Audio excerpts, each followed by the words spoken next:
ఖమ్మం జిల్లా సత్తుపల్లిలో సమగ్ర యూనిట్ ఆధ్వర్యంలో శ్రీదేవి భూదేవి సహిత శ్రీనివాస స్వామివారి కళ్యాణ మహోత్సవంకు విచ్చేసిన పద్మభూషణులు త్రిదండి చిన్నజీయ స్వామి పాల్గొన్నారు. ఇక శ్రీనివాస కళ్యాణ మహోత్సవంలో ఆయన మాట్లాడుతూ శరీరానికి శుభ్రత ఎంత అవసరమో మనిషికి జ్ఞానం అంత అవసరమో అని, అలాగే దేశానికి సమాజానికి స్త్రీలు చాలా ప్రాముఖ్యత అని, స్త్రీలు లేని దేశం నిర్జీవమని, స్త్రీలు బాగుంటే కుటుంబం బాగుంటుందని, కుటుంబం బాగుంటే దేశం బాగుంటుందని అన్నారు. అలాగే ఈ కాలంలో చాలా మంది మహిళలకు నలుగురిలో ఒకరికి బ్రెస్ట్ క్యాన్సర్ వస్తుందని, అలాంటి వారిలో గుర్తించి వారికి చికిత్స చేయించే బాధ్యత మనందరిపై ఉందని ఈ క్రమంగా తెలియజేశారు. ఈ కార్యక్రమంలో అశ్వారావుపేట నియోజకవర్గం ఎమ్మెల్యే జారె ఆదినారాయణ సమగ్ర యూనిట్ నిర్వహణకు మరియు వందలాది మంది భక్తులు అధిక సంఖ్యలో పాల్గొన్నారు. ఇప్పుడు దాంతో మన వాళ్ళ పరీక్షలు చేస్తున్నారు. మేము మీ అందరికీ ఇచ్చే సలహా ఏంటంటే, మీ ప్రాంతాల్లో ఈ సత్తుపల్లి చుట్టుపక్కల ఉండేటువంటి ప్రాంతాల్లో మహిళలందరూ ఆరోగ్యంగా ఉండాలి అని ఎంతమంది అనుకుంటున్నారండి?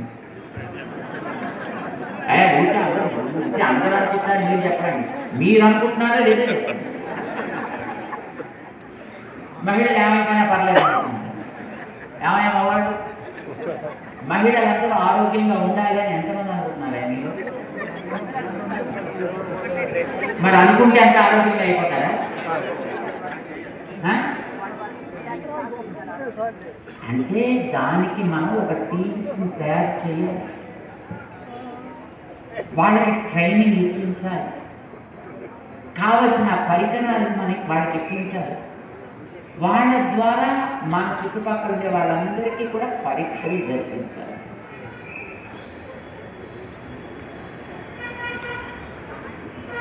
ఒక రోజులో ఒక రాత్రిలో అయిపోయేది కాదు ఇది ఒక ఉద్యమంగా సాగాలి. ఎందుకంటే చాలామంది పరీక్ష చేయాలనుకుంటే అమ్మమ్మ మాకు భయం అండి, మేము రామండి అంటారు. ఇందులో భయపడాల్సిందేం లేదు. ఇందులో ఏదో చేశారు ఎవరు, జస్ట్ ఒక చిన్న స్వాబ్ ఇట్లా రాస్తారంతే. పరీక్ష చేసేదంతా మొత్తం అంతే, వేరే ఏముండదు. పరీక్ష చేయించుకోవాలి, ఆరోగ్యాన్ని బాగా అట్ట పెట్టుకోవాలి, 10 కాలాల పాటు మీరందరూ బాగుండాలి. మీ కుటుంబాలన్నీ చల్లగా ఉండాలి. మహిళలంతా ఆరోగ్యంగా ఉంటే సమాజం అంత ఆరోగ్యంగా ఉంటుంది. మన వికాసకరమైన చేసే కార్యక్రమాల్లో ఇది చాలా ప్రధానమైన కార్యక్రమం. 2010వ సంవత్సరం దగ్గర నుంచి తెలంగాణ ప్రాంతాల్లో ప్రభుత్వంలో పనిచేసే అంగన్వాడీ వాలంటీర్లు, అంగన్వాడీ టీచర్స్ అంటారు కదా, వాళ్ళందరితో పాటు కలిసి చేస్తుంది. ఎందుకంటే మనకి ప్రభుత్వం కూడా అంగన్వాడీ వాలంటీర్ మన వికాసకరమైన కార్యకర్తలతో పాటు కలిపి పనిచేయాలి అని ఒక ఆర్డరే ఇచ్చింది మనకి. వాళ్ళందరూ మనతో పాటు కలిపి పనిచేస్తారు. అలా పని చేస్తున్నారు కనుకనే మనం ఈవేళ 38 లక్షల పైగా మహిళలకి ఆరోగ్య పరీక్షలు చేసి వాళ్ళ కుటుంబాలకి కొంత సేవ చేయగలిగింది. ఎవరో ఏదో మనని గౌరవిస్తారనో, ఎవరో ఏదో మనకేదో పిలిచి ఒక మెడలో మాలేస్తారనో, ఎవరో మన పేరు పేపర్లలో రాస్తారనో మనం చేయొద్దు. ఇది మన ఆరోగ్య వైద్య సహకారాన్ని అందించింది, వైద్య సేవల్ని అందించింది. ఇది మంచిదా చెడ్డదా?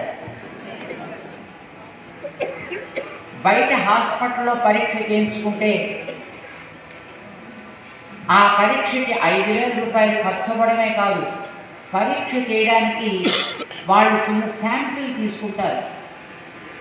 దానికి ప్యాప్ స్మియర్ టెస్ట్ అని చేస్తారు. విన్నారు ఎప్పుడైనా పేరుది? ఎవరైనా విన్నారా?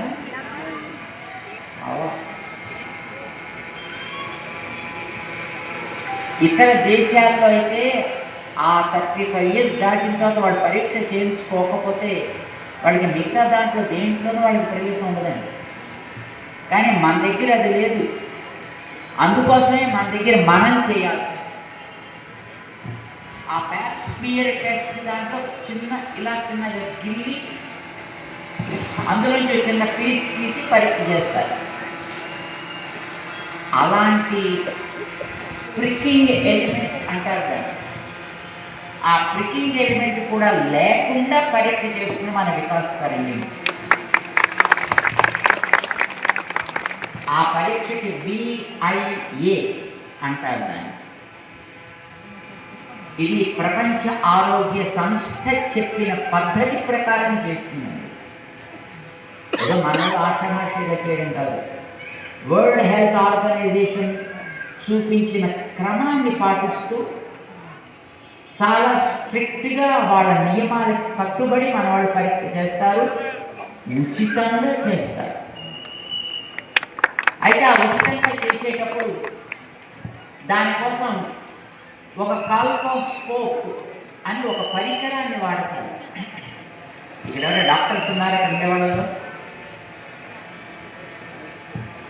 ఎవరైనా? Anybody is a doctor?